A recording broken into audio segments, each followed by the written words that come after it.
మేమందరం మీ ముందుకి ప్రభు అయిన యేసుక్రీస్తు గారి ప్రభుల వారి గురించి కొన్ని విషయాలు మీతో పంచుకోవడానికి మేము మీ ప్రాంతానికి వచ్చి ఉన్నాం. అవునండి, ఈనాడు దేవుణ్ణి మెప్పించడానికి మనుషులు ఎంతో ప్రయాసపడతా ఉన్నారండి.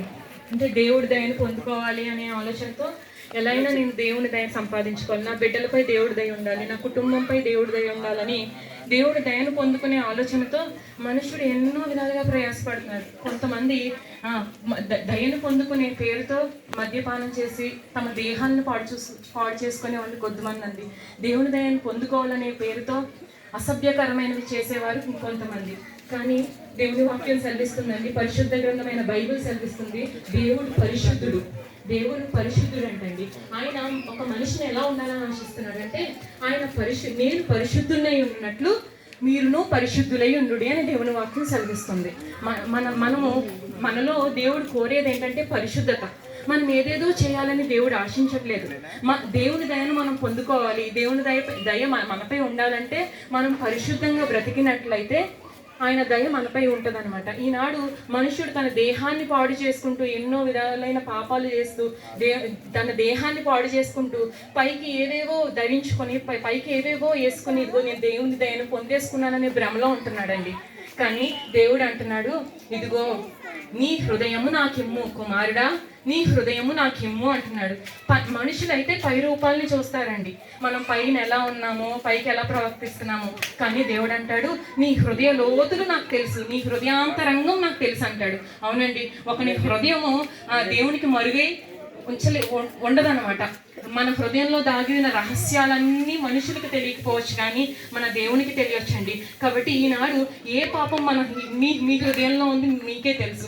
కాబట్టి ఆ పాపం నుండి మనం విడుదల పొందాలంటే మనుషులు, దేవుని వాక్యమే సెలవిస్తుంది, మనుషులు బలహీనులంట.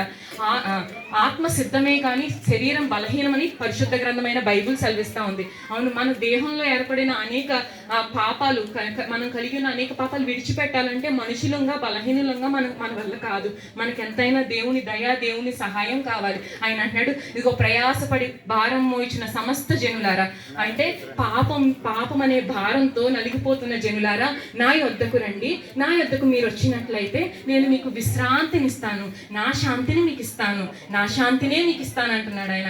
అవునండి, ఈనాడు శాంతి లేక సమాధానం లేక ఏదో అన్ని బాగున్నాయి అన్న భ్రమతో ఉంటున్నారు, కానీ హృదయంలో సమాధానం లేదండి. చాలా మందికి హృదయంలో నెమ్మది లేదండి. ఈ లోకంలో ఎన్నో రకాల దేవతలు ఉన్నారు, దేవుళ్ళు ఉన్నారు, ఎవ్వరికీనండి శాంతి దాత అనే పేరు లేదు, సమాధాన కర్త అనే పేరు లేదు. మేమందరం సాక్ష్యం ఇస్తున్న యేసుక్రీస్తు ప్రభువుల వారికి కలిగి ఉన్న పేరేంటో తెలుసా? సమాధానకర్త అండి, శాంతిదాత అండి. ఆయన దగ్గర శాంతికి కొదువు లేదండి, సమాధానానికి కొదువు లేదు. ప్రభువా నేను పాపిని ఎవరైతే వాళ్ళ పూర్ణ హృదయంతో వాళ్ళ పాపాలను ఒప్పుకుంటారో, ప్రభు ఎదుట ఒప్పుకొని పాపక్షమాపణ పొందుకుంటారో, ఇదిగో ఆయన వారి హృదయంలోకి వచ్చి నివాసం చేయడానికి ఆయన కృప చూపిస్తున్నారు. అంతేకాకుండా ఈ లోకంలోనే మంచిగా పరిశుద్ధంగా బ్రతకడానికి కృప కాదండి, నిత్య రాజ్యాన్ని అనగా పరలోక రాజ్యాన్ని మనకి ఇవ్వడానికి ఆయన సిద్ధపడుతున్నాడు. మేమందరం ఒకప్పుడు పాపంలో బ్రతికిన వారమే, కానీ దేవుని గురించి తెలుసుకొని పాపక్షమాపణ పొందుకుని రక్షణలో ఉండి ఈ ఆనందాన్ని మీకు కూడా పంచాలి, మీకు కూడా చెప్పాలి అన్న ఆశతో మేము ముందుకు వచ్చాం. కాబట్టి చెప్పబడిన నా మాటని ఒక్కసారి మీ హృదయం పెట్టి ఆలోచించండి. దేవుడు అట్టి కృప ఈ ప్రాంతానికి అనుగ్రహించును గాక. ఆమేన్.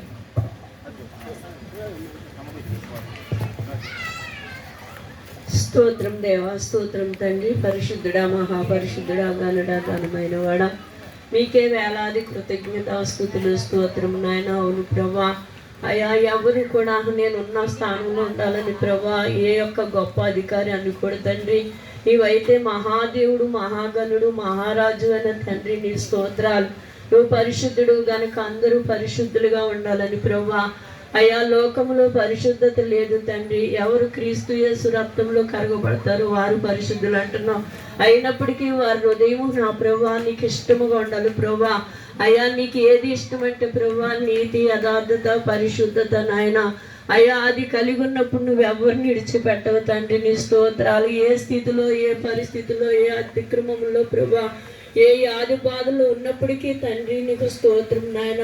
అవి శరీరానికే కానీ నాయన, ఆత్మకు కాదు. ఆత్మకు యొక్క నా తండ్రి నాయన రక్షణ కావాలి కనుక ఇప్పుడు ఎద్దబడి నిత్తనములు ఫలింప దయచేయండి తండ్రి. నీ స్తోత్రాలు. ఎవరు ఏ స్థితిలో ఉన్నారో ఈ యంత్రం ద్వారాగా ఎవరి హృదయాల్లోకి నీ వాక్కు వెళ్ళి వారిని ప్రభా అయ్యా నా తండ్రి బాగు చేస్తుందో ప్రభా నీవే దయచేసి కృప చూపించండి నాయన. నీకు వందనాలు తండ్రి. నీ స్తోత్రం నాయన. వినగలిగే చెవి, గ్రహించే ఆత్మ, దాన్ని అనుసరించే మనసు కూడా మీరు ఇవ్వండి ప్రభా. నీ స్తోత్రాలు. ఎత్తబడిన ఈ విత్తనములు ఫలింపదయచేయండి నాయన. ఈ గ్రామాన్ని, గ్రామ ప్రజలను కూడా ప్రభా నువ్వెంతో ప్రేమించావు నాయన. అందుకనే నా తండ్రి నాయన అందరినీ ప్రేరేపించి ఈ గ్రామానికి తీసుకొచ్చావు తండ్రి నాయన. నీకు వందనములు యేసు. నీకు స్తోత్రములు స్తోత్రం నాయన. ఎవ్వరు కూడా నాయన నిత్య రాజ్యంలో అడుగు పెట్టలేరు ప్రభా. అయ్యా నేనే మార్గం, నేనే సత్యం, నేనే జీవమన్నా. నీ ద్వారాగానే నాయన నిత్య రాజ్యం ఉన్నది తండ్రి. అది గ్రహించుటకే ప్రభా ఎత్తబడిన ఇత్తనం ఫలింపదయిచ్చామని ఇంతవరకు నాయన నీ బిడ్డలు ఎత్తిన ఇత్తనాలు ప్రభా. ఎవరిని ఏ ఆత్మను ప్రభా నాయన నువ్వు చూస్తున్నావు. నిజమే హృదయం అంతరంగములున్న సమస్త భారము మోసుకుంటున్న ప్రజలను నా ఎద్దకు రమ్మంటున్నావు. పాపం అనే భారము నాయన, లోకంలో ప్రభా శరీరిచ్చలనే భాగము నాయన, ఎన్నో ప్రభా దుష్ట ఆలోచనలు అనే భారం తండ్రి మనుషులు మోయలేకపోతున్నారని ప్రభా మా కొరకు నువ్వు మోసావు తండ్రి నాయన. అందుకనే నువ్వు రమ్మంటున్నావు ప్రభా. ఆ మాటలు విని వారు విశ్వసించి ప్రభా నిత్య రాజ్యానికి వారసులు ఉన్నట్లు ఈ గ్రామాన్ని కూడా దీవించి ఆశీర్వదించి నీ కృపను అనుగ్రహించమని, ఎత్తబడిన ఎత్తును ఫలం దయచేయమని యేసుక్రీస్తు పరిశుద్ధ నామమున బతిమాలి వేడుకుంటున్నాం తండ్రి. ఆమేన్.